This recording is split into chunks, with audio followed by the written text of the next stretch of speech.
Reshit Chochma Yirat Adonai, Sechel Tov L'chol Osehem.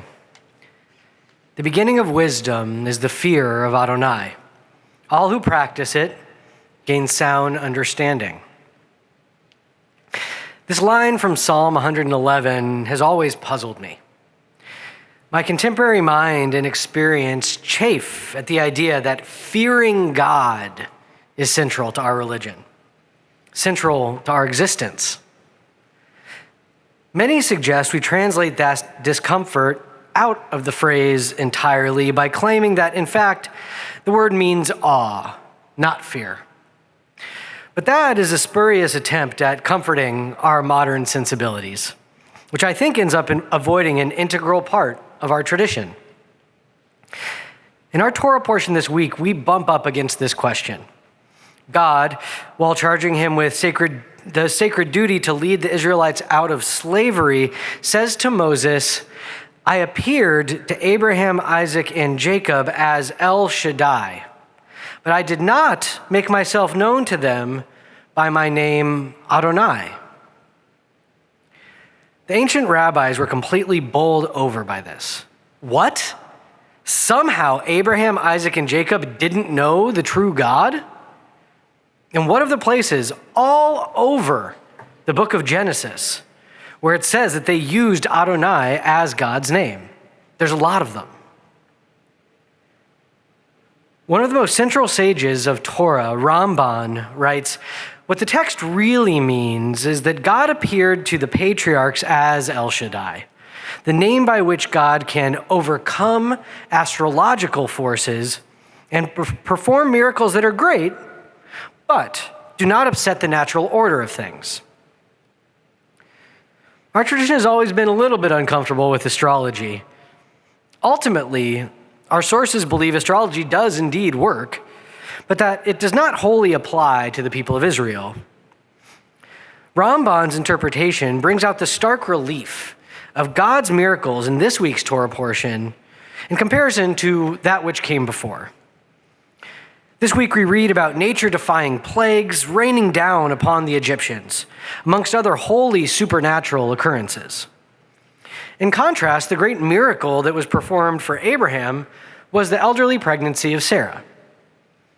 If according to this understanding, Abraham had known God as Moses did, perhaps Isaac would have miraculously appeared fully formed, rather than going through the normal gestational process. On a similar note, Ibn Ezra, another of our most central commentators, adds this idea. Cleaving to God in order to overcome one's predetermined fate is the mystery underlying the entire Torah. This difference between relating to these two aspects of God is integral to understanding Yirat Adonai, fear of Adonai.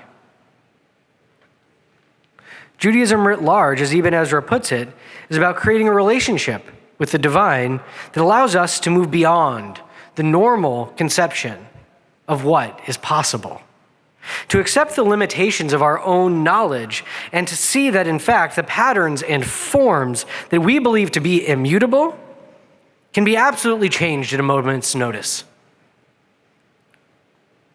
Many of you may be thrown off by the talk of astrology and miracles as part of this underlying theology. But let me try to clarify a little bit with contemporary science. In her book, Understanding Our Unseen Reality, Dr. Ruth Kastner explains quantum theory this way. Let us recall Plato's cave. There are prisoners chained in the cave so that they can only see the wall in front of them, which has shadows dancing across it. The prisoners take those shadows as real, because to them, they are the only things that are observable. Now, suppose the light is turned off. There are no shadows, but those objects which would cast those shadows if the light was turned on still exist.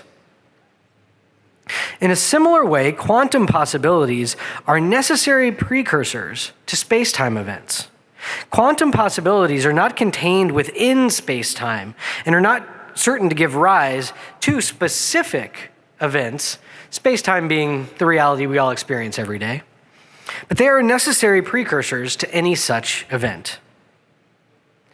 Similar to the dynamic between the two kinds of miracles above, we find here a frame for understanding fear of Adonai as related to our own ignorance.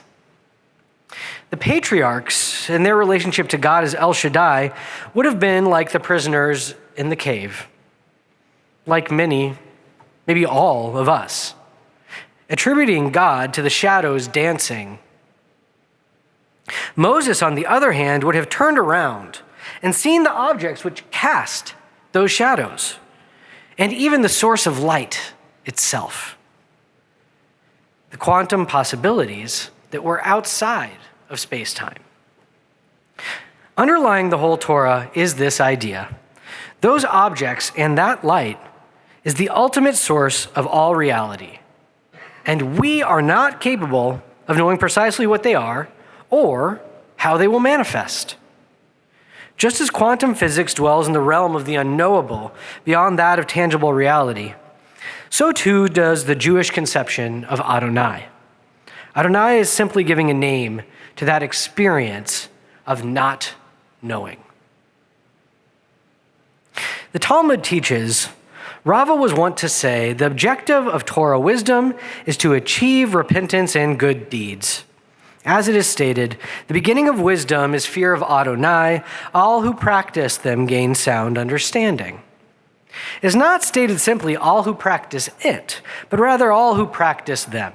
Those who practice repentance and good deeds as they ought to be performed, meaning those who do such deeds for their own sake, not those who do those deeds for the sake of something else.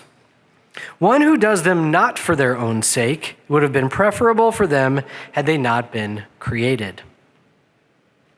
Fear of Adonai is not fear of a vengeful man in the sky, liable to strike us down with a lightning bolt, but the fear that comes from looking directly into the darkness and realizing that we do not and cannot truly know what will come of it. Let us remember that acknowledging our own ignorance, acknowledging our own limitations, is the beginning of wisdom. We may only see the shadows dancing on the wall and act accordingly, but if, regardless of how those shadows dance, we seek repentance and good deeds for their own sake, we are beginning to attain wisdom.